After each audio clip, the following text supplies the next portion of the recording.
Les deux premières lectures, nous allons le faire dans la deuxième lettre de Paul aux Corinthiens. Matangi mibale ya liboso tokosalango na mokande ya mibale oyo toma Paul akomeli ba ya Corinthia. Et la troisième et dernière lecture, nous la ferons dans la lettre de Paul aux Colossiens. Pe mokanda ya misato oyo ezape ya suka pona biso tokotanga ikozala na mokanda oyo Paul akomeli ba ya Colosia.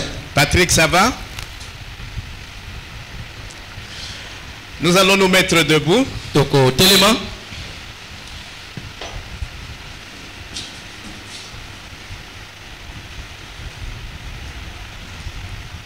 Nous sommes dans 2 Corinthiens, le chapitre 4. Nous allons lire les versets 3 et 4. 2 Corinthiens 4. À partir du verset 3. Nous y sommes. Si notre évangile est encore voilé, il est voilé pour ceux qui périssent, pour les incrédules, dont le Dieu de ce siècle a aveuglé l'intelligence, afin qu'ils ne voient pas briller la splendeur de l'évangile de la gloire de Christ, qui est l'image de Dieu. Christ est l'image de Dieu. Nous pouvons nous asseoir. Nous allons au chapitre 10. Nous sommes toujours dans 2 Corinthiens. Nous allons lire les versets 4 et 5. Car les armes avec lesquelles nous combattons ne sont pas charnelles, mais elles sont puissantes par la vertu de Dieu pour renverser des forteresses. Nous renversons les raisonnements et toute hauteur qui s'élève contre la connaissance de Dieu, et nous amenons toute pensée captive à l'obéissance de Christ.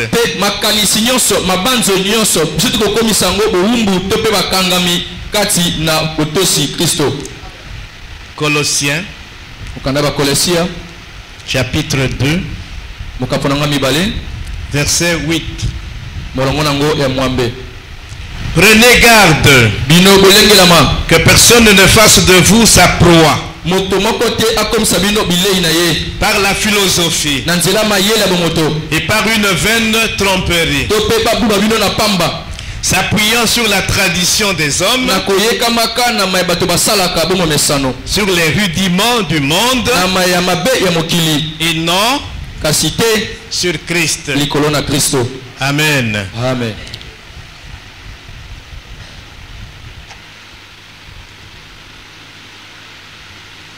Nous parlons depuis un certain temps sur les obstacles à la proclamation de l'évangile.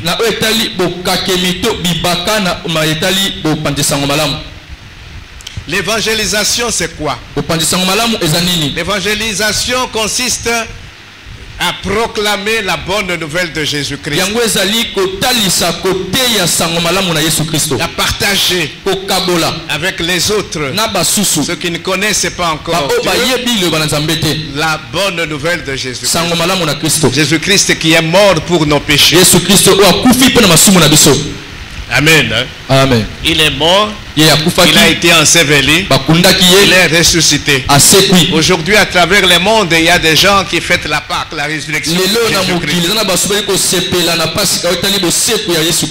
Mais nous, quand il s'agit de parler de la résurrection de Jésus-Christ, nous le faisons quand il le faut. Nous n'attendons pas un jour particulier. Amen. Amen. Et quand nous allons annoncer l'évangile, nous parlons de la mort et de la résurrection de Jésus.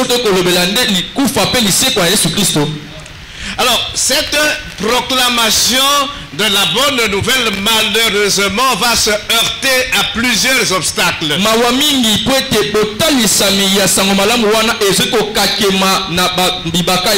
y a 3 catégories d'obstacles. Nous avons parlé déjà des 2 premières catégories.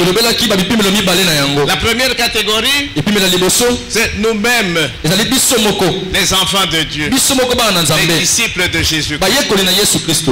Nous refusons, pour plusieurs raisons que nous présentons, nous refusons d'aller annoncer la bonne nouvelle. C'est tout simplement de la désobéissance. C'est tout simplement de la rébellion. Et ce n'est pas une bonne chose. La deuxième catégorie d'obstacles, ce sont les excuses que présentent les inconvertis, les païens. Quand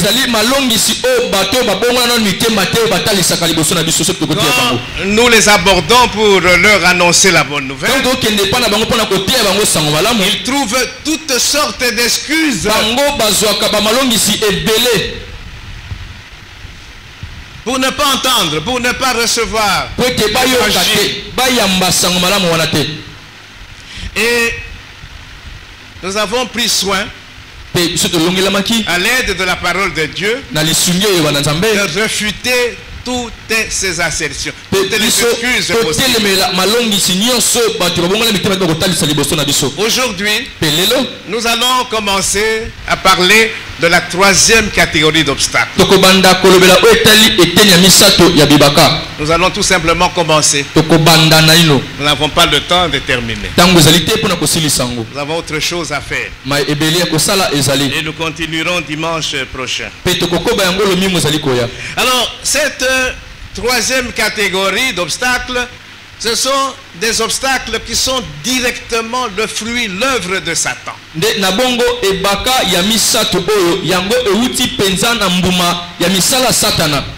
Directement, c'est lui qui est responsable.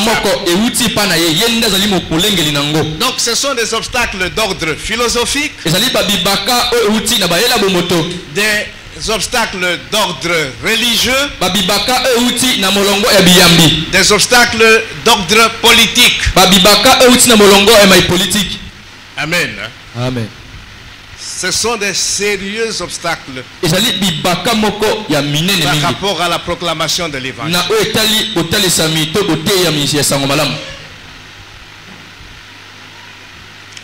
Nous avons fait 3 lectures.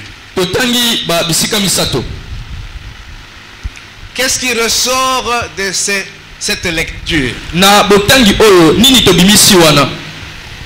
J'aurais voulu faire le tour de la salle pour demander à chacun de nous. Nous avons fait 3 lectures. Qu'est-ce que vous retenez de ces 3 lectures? Mais nous n'avons pas le temps. Qu'est-ce que nous pouvons retenir? La première chose, c'est que la pensée humaine est captive. Voilà. La pensée humaine est prisonnière et esclave des mensonges de Satan.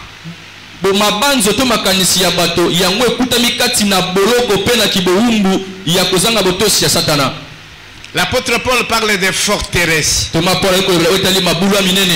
Satan a réussi à aveugler l'intelligence des hommes. Et quand nous avons l'intelligence qui est aveuglée, notre intelligence devient limitée. Et il y a des choses que notre intelligence va refuser de recevoir. L'apôtre Paul parle des forteresses érigées par Satan. Forteresses. J'avais déjà expliqué l'année passée, je crois, dans un enseignement sur le combat spirituel, c'est que c'est qu'une forteresse. Jéricho, la ville de Jéricho était fortifiée. Donc, c'était difficile pour Israël d'entrer dans Jéricho.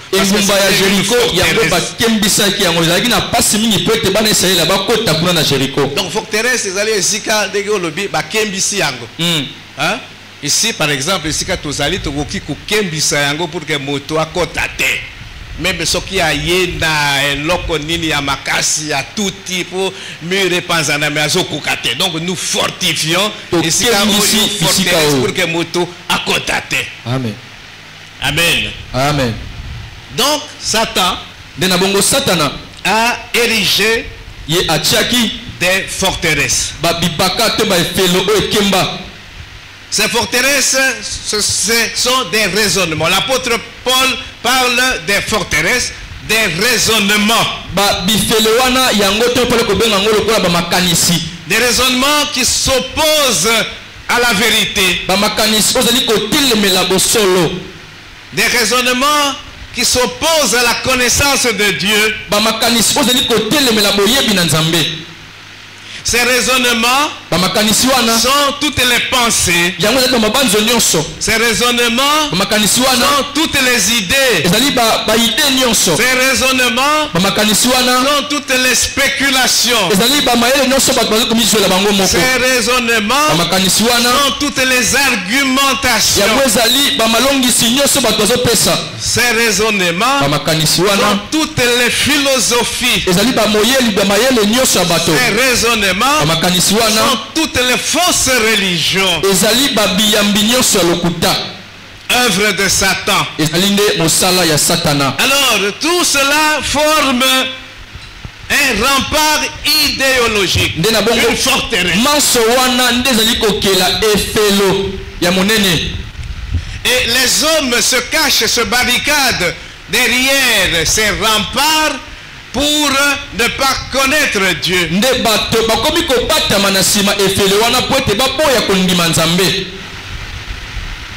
Amen. Amen. Ils se barricadent dans ces forteresses contre l'évangile. C'est pourquoi quand nous allons annoncer l'évangile, nous éprouvons des difficultés. Tu vas trouver quelqu'un qui va te faire un raisonnement, qui va te dire des choses, mais tu te dis, mais Azui Yango, c'est le résultat de Satan.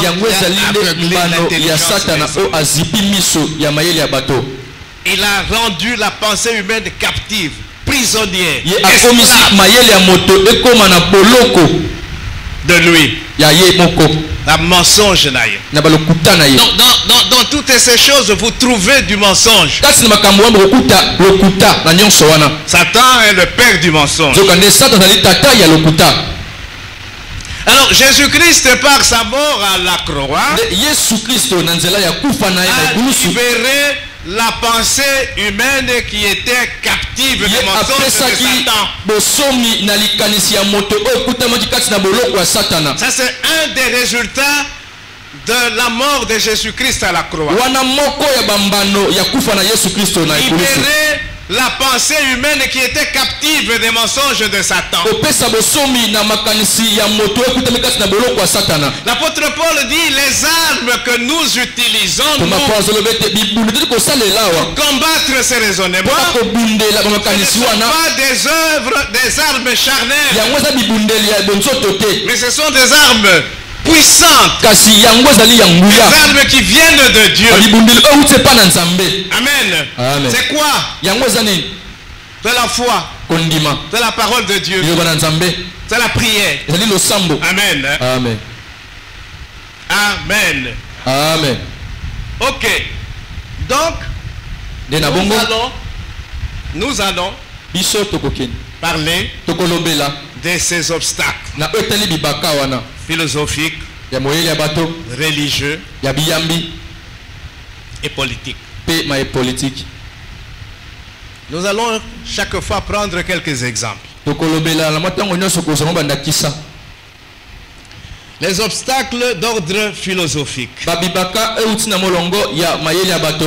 Dimanche passé, j'avais demandé qu'on puisse nous définir la philosophie de manière très simple. Et maman Rudy nous a dit que la philosophie, c'est tout simplement la façon de voir le monde. Voilà, c'est vraiment la définition la plus simple.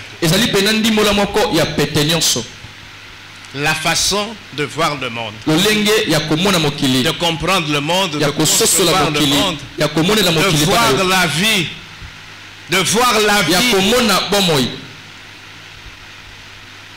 Et chacun de nous est un peu philosophe. Mais Satan a introduit des doctrines philosophiques qui sont véritablement des obstacles à la proclamation de l'évangile.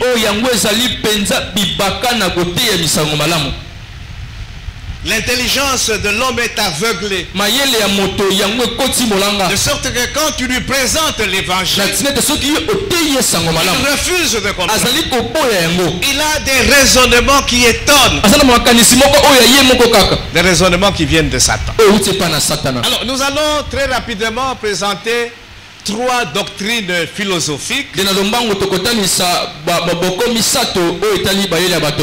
Et vous allez voir que toutes ces 3 doctrines sont contraires à ce que dit la Bible.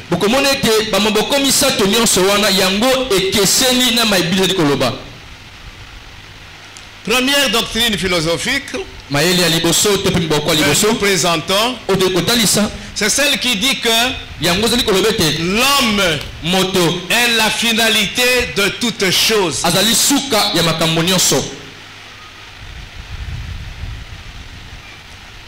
Donc Namokili, l'homme c'est lui qui est au centre.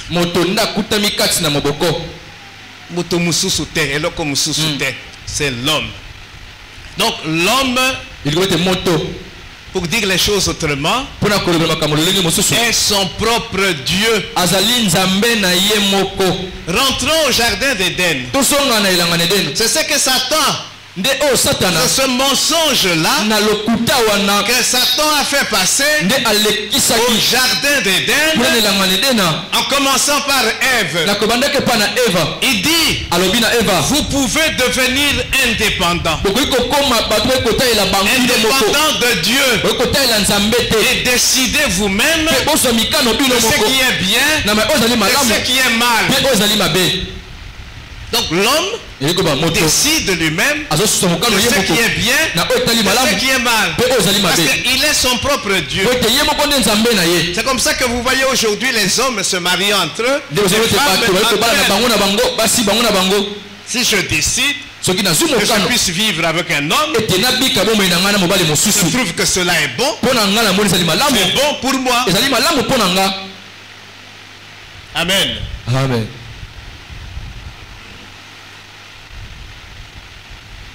Est-ce que cette doctrine est vraie? Est-ce que c'est la vérité? Bien sûr que non. Bien sûr que non. L'homme est une créature.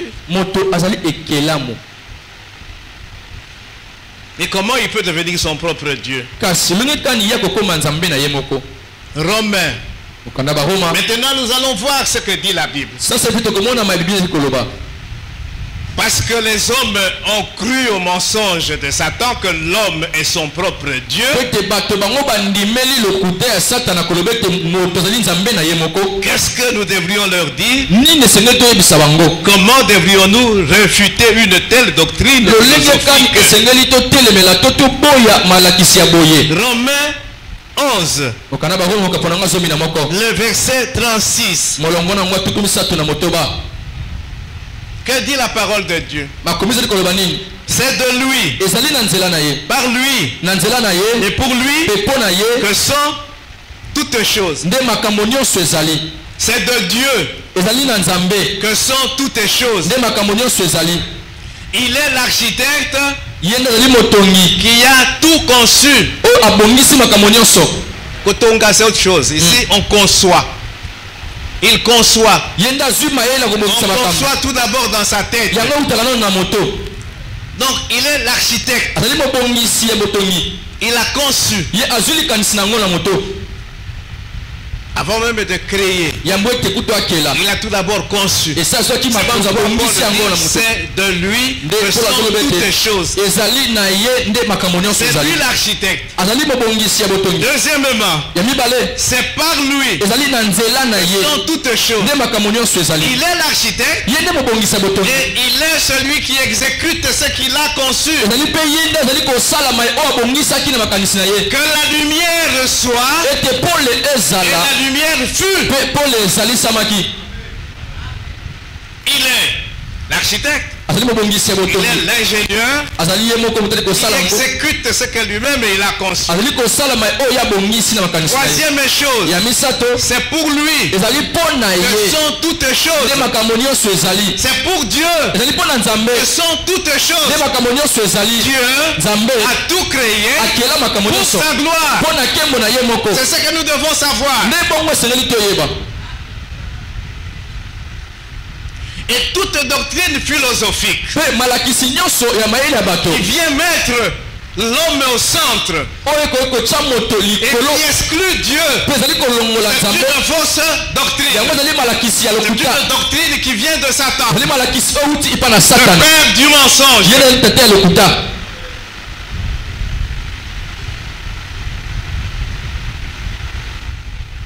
Il est celui qui a tout conçu, il est celui qui a tout réalisé, et il a fait tout pour lui-même.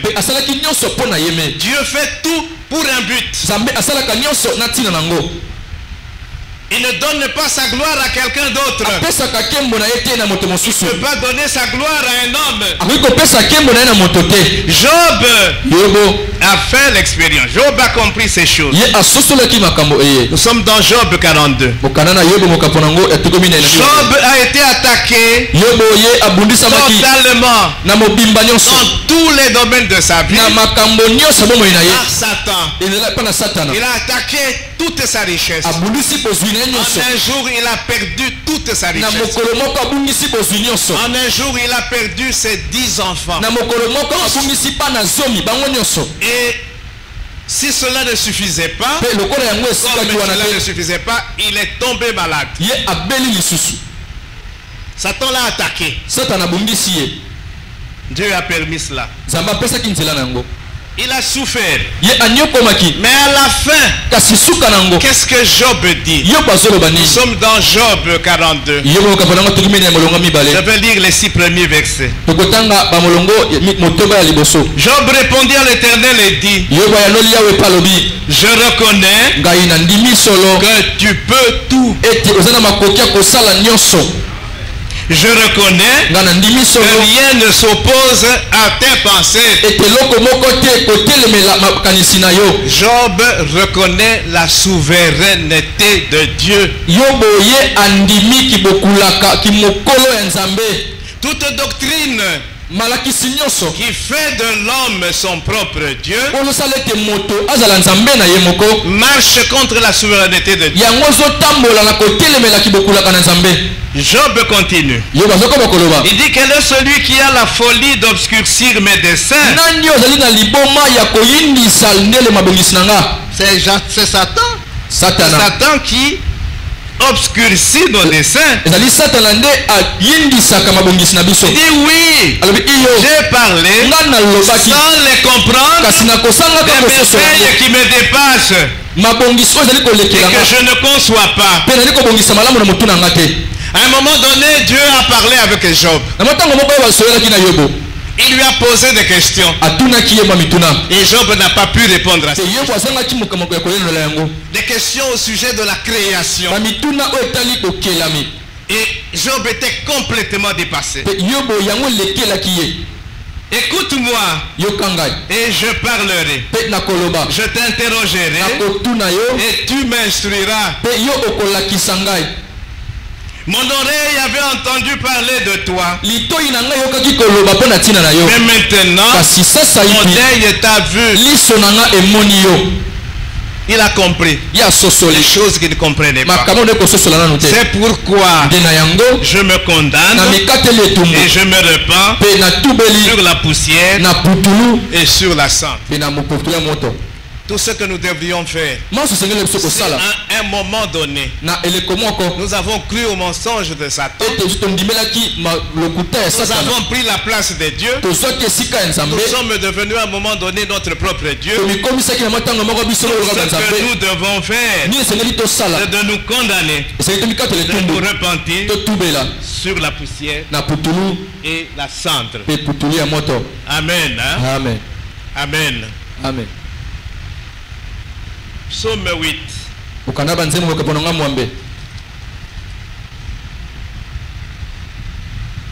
C'est un psaume de David. Verset 2.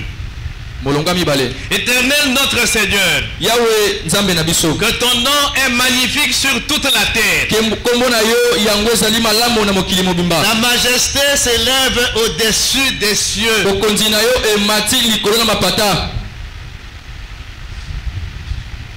4. Quand je contemple les cieux, ouvrage de tes mains, la lune et les étoiles que tu as créées, qu'est-ce que l'homme pour que tu te souviennes de lui?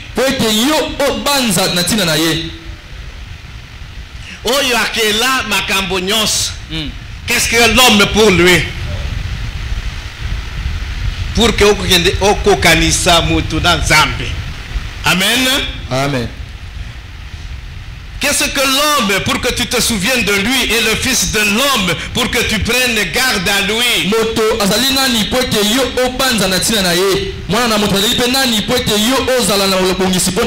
l'as fait de peu inférieur à Dieu. Et tu l'as couronné de gloire et de magnificence.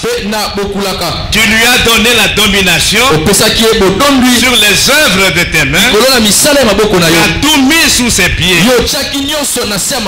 brebis comme les bœufs, les animaux des champs, les oiseaux du ciel et les poissons de la mer, tous ceux qui parcourent les sentiers des mers.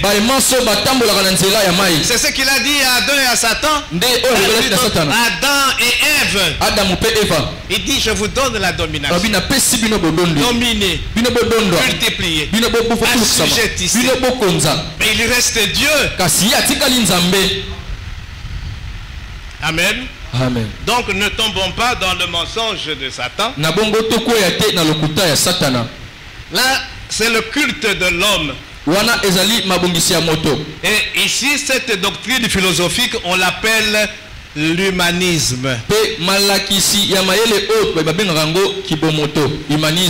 L'homme est la finalité de toutes choses. L'homme est son propre Dieu. C'est une fausse doctrine. Amen. Amen. Une autre doctrine philosophique fausse, c'est celle qui dit que le plaisir est la finalité de toutes choses. Donc moto akelamaki pour que azalaka na esengo kosepelaka à tout moment. Donc le plaisir est la finalité de toutes choses. C'est une doctrine philosophique qui a été enseignée depuis très longtemps. Il y a des gens qui croient à cela. C'est pourquoi vous voyez, les gens sont à la recherche du plaisir de plusieurs manières. À la recherche de la satisfaction. À se satisfaire. Au point que l'homme va éviter toute forme de souffrance. Donc cette doctrine-là enseigne à l'homme l'évitement de la souffrance. Donc éviter toute forme de souffrance. Or Jésus nous a dit que sur cette terre nous allons à souffrir. Parce que lui-même a souffert. Paul dit dans les derniers temps, les hommes aimeront le plaisir plus que Dieu. C'est ce qui se passe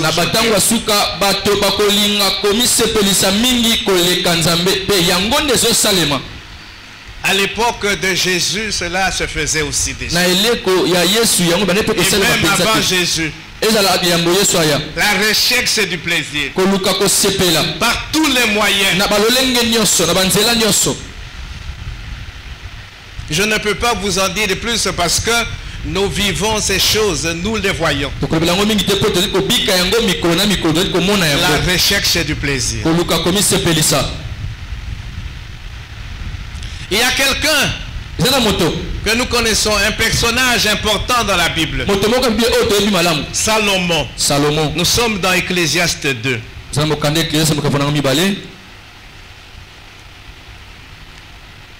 Ecclésiaste chapitre 2.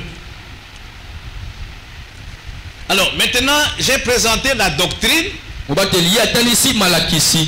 Le plaisir est la finalité de toute chose. C'est une doctrine philosophique.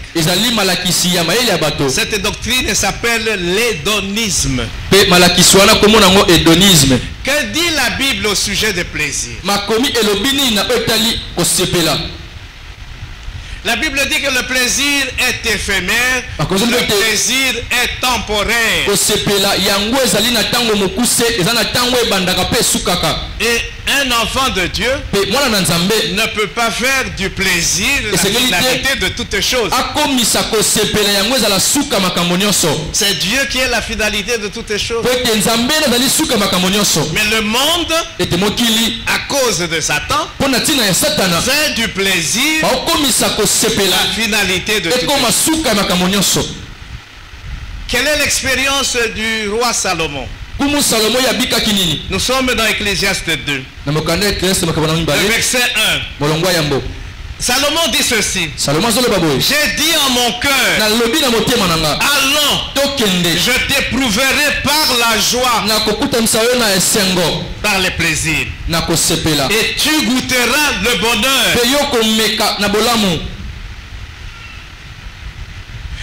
Salomon avait tous les moyens. Et il pouvait tout se permettre. À un moment donné, il a dit, je vais éprouver la joie, le plaisir. Je vais goûter le bonheur. Et à la fin, il conclut. Il dit, et voici, c'est encore là une vanité, poursuite de vent. 2. J'ai dit du rire insensé et de la joie, à quoi sert-elle?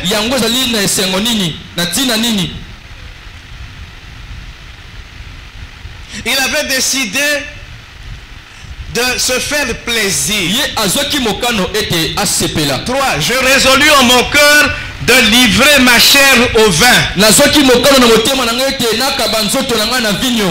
Comme la masanga. Oui, ça fait plaisir. Et il a fait ça. Amela masanga. Je résolus en mon cœur de livrer ma chair au vin. Tandis que mon cœur me conduirait avec sagesse. Et de m'attacher à la folie jusqu'à ce que je visse ce qu'il est bon pour les fils de l'homme de faire sous les cieux pendant le nombre des jours de leur vie.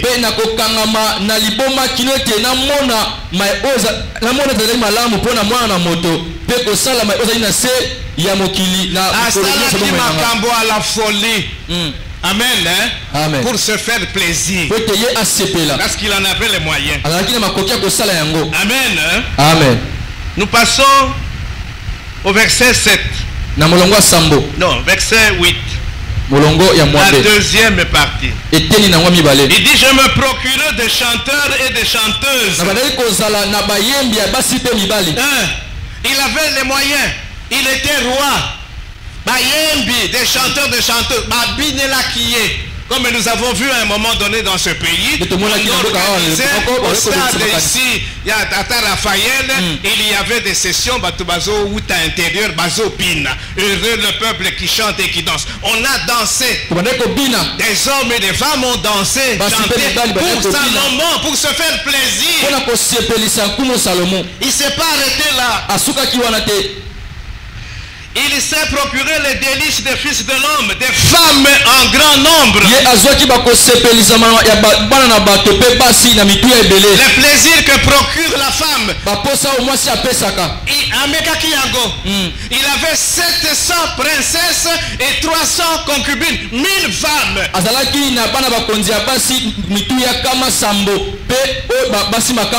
je ne sais pas s'il avait le temps de s'occuper de ces 1000 femmes. Évangéliste Dani, 1000 femmes pour se faire plaisir. Il était à la recherche du plaisir. 1000 femmes,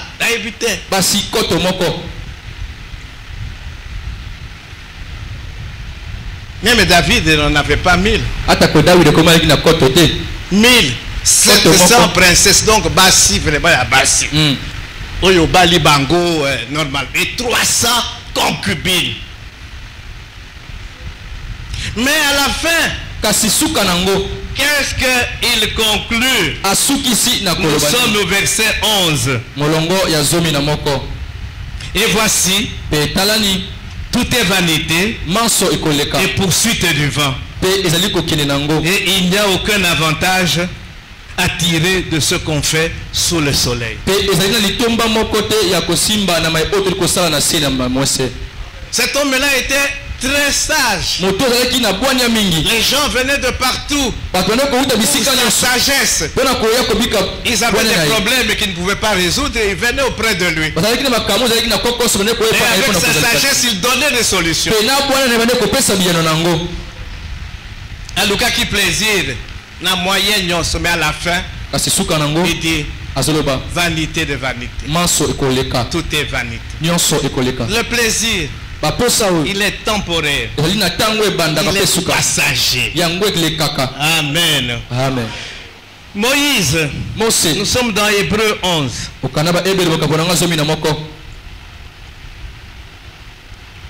Hébreu 11, 24.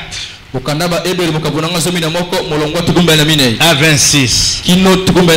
On parle de Moïse. 24. C'est par la foi que Moïse, devenu grand, refusa d'être appelé fils de la fille de Pharaon.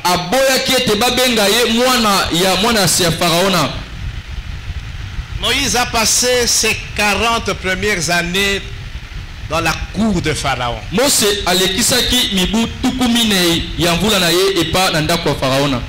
Rien ne manquait à Moïse. Basi bazaki ko welaye, donc pour que Moïse abat la bango. Amen. Amen. Il a été instruit à la cour de Pharaon comme un prince. Il ne manquait de rien. Il mangeait à sa faim. Il pouvait se permettre tout.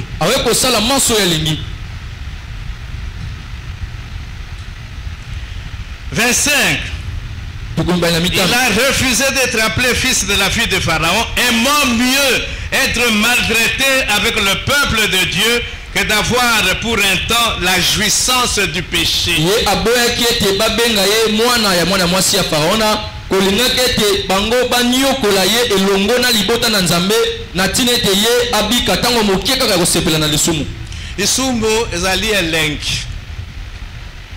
Le plaisir est souvent lié au péché.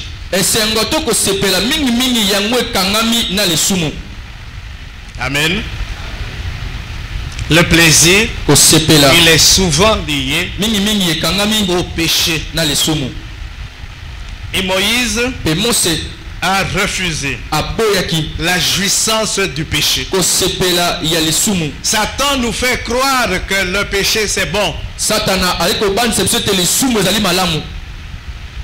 Soumelenki. Plaisir. Mais c'est le péché.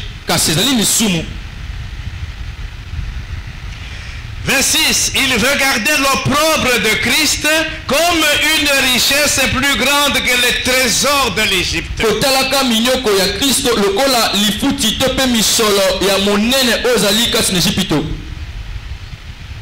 Dans l'hédonisme, on enseigne qu'il faut refuser la souffrance. Mais Moïse a accepté de souffrir, de porter l'opprobre de Christ. Souffrir pour Christ, c'est plus que toute forme de richesse.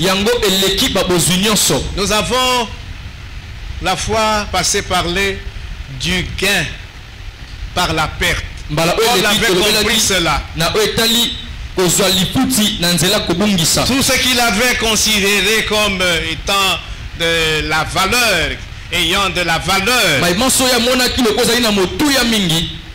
il a abandonné toutes ces choses-là. Parce que il y avait plus de trésors en Christ que dans toute autre chose. Moïse avait les yeux fixés sur la rémunération. Amen. Amen. Et il acceptait de souffrir. Christ nous a dit que nous souffrirons. Mais c'est pour un certain temps. Amen. Amen. Et l'apôtre Jean nous dit: n'aimez point le monde, ni les choses qui se trouvent dans le monde. Biloko ebele na mokili ezali kopesa esengo, kopesa plaisir. Mais tokeba, ce sont des pièges de Satan. Le plaisir ne peut jamais être la finalité d'une vie. Non. Amen. Amen. Donc c'est une fausse doctrine. Malheureusement, c'est une doctrine oyo ezali constituer obstacle bakasi pour l'évangile. Nakoya epa na bino te, parce que kune pa na bino bipekiselo ezali ebele. Na sala boye, na lata boye. Non, pas comme ça. Parce que l'homme veut se faire plaisir. Même na kolia, il veut se faire plaisir. De sorte qu'il va aller jusqu'à l'excès. Il veut se faire plaisir. Il veut se faire plaisir. Tout se faire plaisir. Amen. Amen. Tokeba. Tokeba.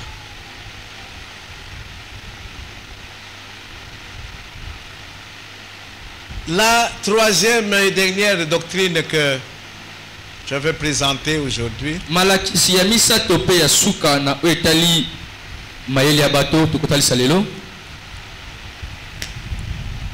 ce qui compte dans la vie, c'est de s'amasser des biens, de s'amasser des richesses. C'est pourquoi vous avez mon abattu. Du matin au soir, de lundi à dimanche, c'est pour s'amasser des biens. Donc parce que il y a une doctrine de philosophie qui enseigne que ce qui compte dans la vie, c'est besoin. Donc, des biens. Amen. Amen. C'est une fausse doctrine. Jésus, qu'est-ce qu'il dit? Nous sommes dans Luc 12. Nous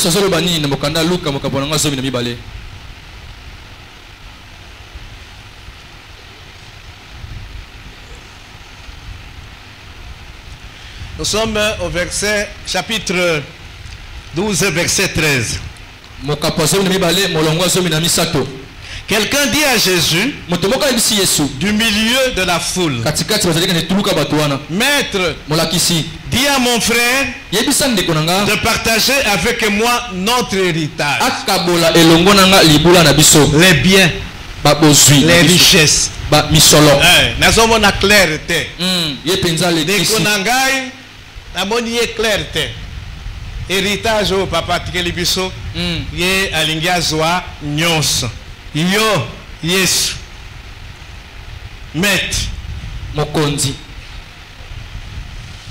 yaka osunga biso osunga nga 14. Jésus lui répondit, ô homme, qui m'a établi pour être votre juge ou pour faire vos partages?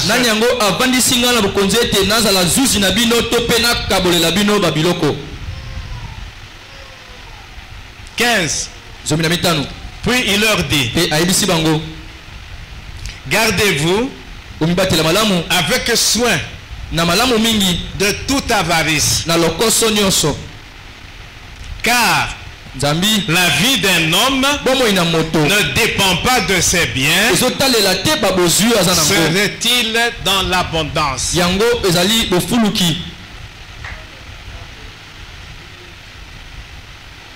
La vie d'un homme ne dépend pas de ses biens, de ses richesses. Toyebi bato qui ont des richesses, qui ont accumulé des richesses. Mais à un moment donné, ils sont tombés malades. Bongo na bango et sungaki bangote. Ils sont partis en Suisse, ils sont partis en Afrique du Sud, ils sont partis en Inde, ils sont revenus dans une bière, dans un cercueil. Amen. Hein? Amen. La vie d'un homme ne dépend pas de ses biens, de ses richesses. La vie d'un homme dépend de Dieu. Donc, à quoi sert-il de s'amasser de l'argent? Et il continue. Il leur dit cette parabole. Les terres d'un homme riche avaient beaucoup rapporté. Yoka raisonnement ya mutuana azui Aloni, c'était un agriculteur. Cette année-là, il a récolté. Et écoutez le raisonnement de l'homme. Il raisonnait en lui-même, disant, que ferai-je? Récolte les qui est belé. Car je n'ai pas de place pour serrer ma récolte. Voici, dit-il, ce que je ferai. J'abattrai mes greniers. Alors, biba grenier, et si kazaki ko bomba, ba loso, ba blé, banini, tout ça, les alaki mike, alors il faut na raser yangona tonga musos. Il avait les moyens, il pouvait se permettre cela. Et j'en bâtirai de plus grands. J'y amasserai toute ma récolte et tous mes biens. Et je dirai à mon âme, ah voilà, tozongia wana plaisir.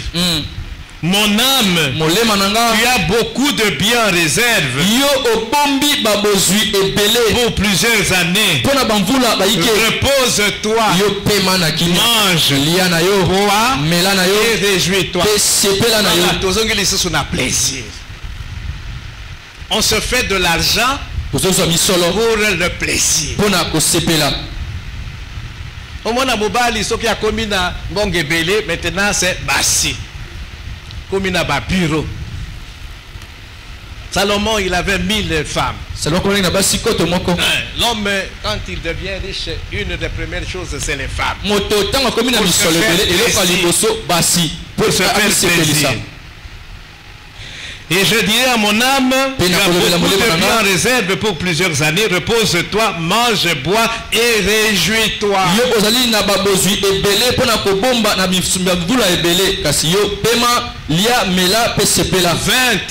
20. Mais Dieu lui dit, insensé, cette nuit, même ton âme te sera redemandée. Et ce que tu as préparé, pour qui cela sera-t-il? Ils ont amassé de l'argent. Ils n'en ont pas profité.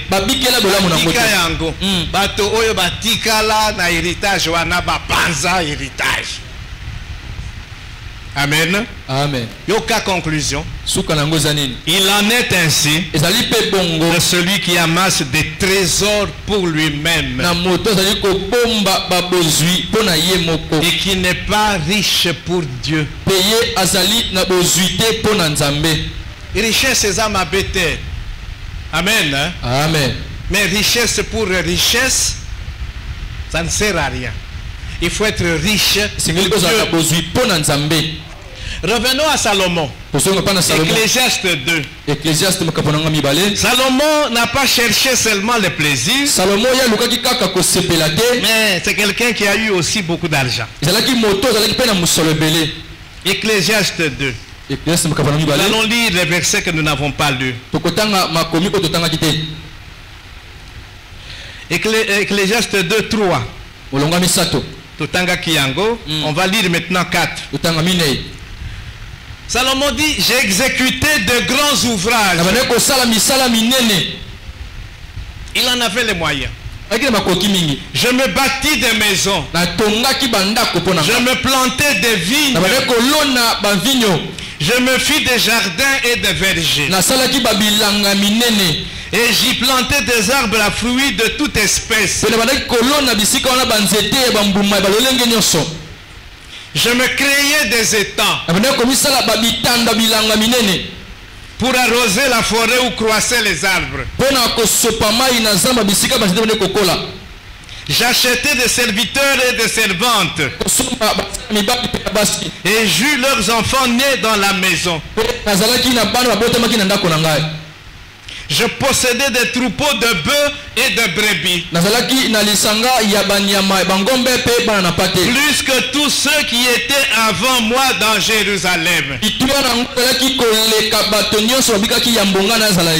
m'amassais de l'argent et de l'or et les richesses des rois et des provinces. La reine de Séba était même allée voir Salomon, mais là qui est belé.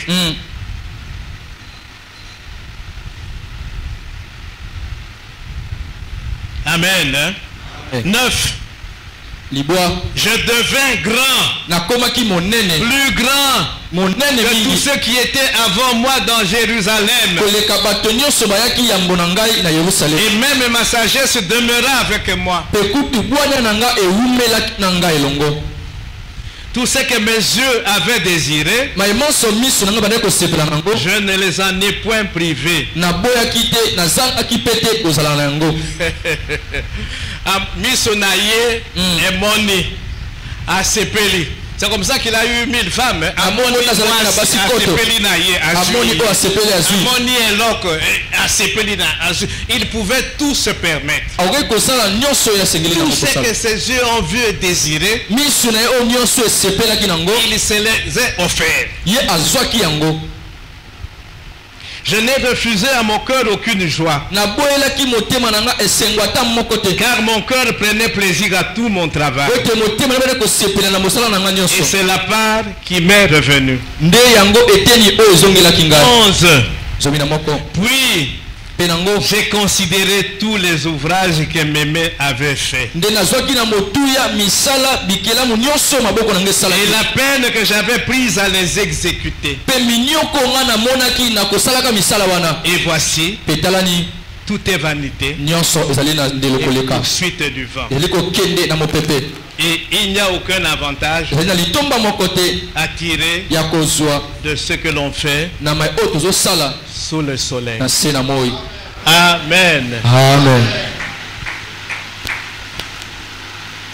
Mais ce qui est lingi to bete la yesu maboko to bete lié. Moi je ne voulais pas. Mais il faut tenter les mains.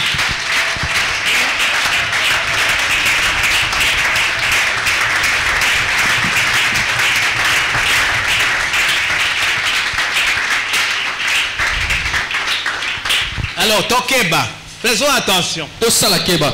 Satan a rendu la pensée humaine captive, esclave de ses mensonges. Toutes les trois doctrines que nous venons de voir, ce sont des mensonges de Satan. L'humanisme, il dit que l'homme est son propre Dieu. L'hédonisme, il dit que le plaisir est la finalité de toutes choses. Le matérialisme, il dit que ce qui compte dans la vie, c'est de s'amasser de richesses. Toutes ces trois doctrines sont des mensonges de Satan. Amen. Amen. Amen. Amen. Malheureusement, il y a beaucoup de gens qui croient à ces mensonges. Et quand nous allons leur annoncer la bonne nouvelle, compliqué. Mais nous avons des armes. La première arme, c'est la parole de Dieu. Amen. Amen. Parce que même la foi vient de ce qu'on entend. Et ce qu'on entend vient de la parole de Dieu. C'est la parole de Dieu. Vous avez vu, nous avons refuté toutes ces argumentations à l'aide de la parole de Dieu. Pas à part des raisonnements humains. Nous avons pris uniquement la Bible. Et nous avons lu les versets qui ont permis de refuter catégoriquement toutes ces assertions. Dieu est souverain. Amen. Amen. Tout ce qu'il nous donne, c'est bien. Être riche, ce n'est pas mauvais. Mais il faut être riche pour Dieu. Le plaisir est temporaire. Le plaisir est souvent s'identifié souvent au péché. Tokeba. Amen. Amen. Que Dieu bénisse sa parole.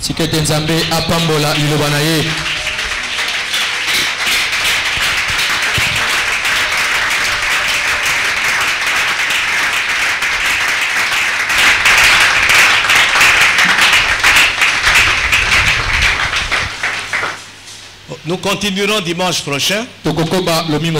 Nous allons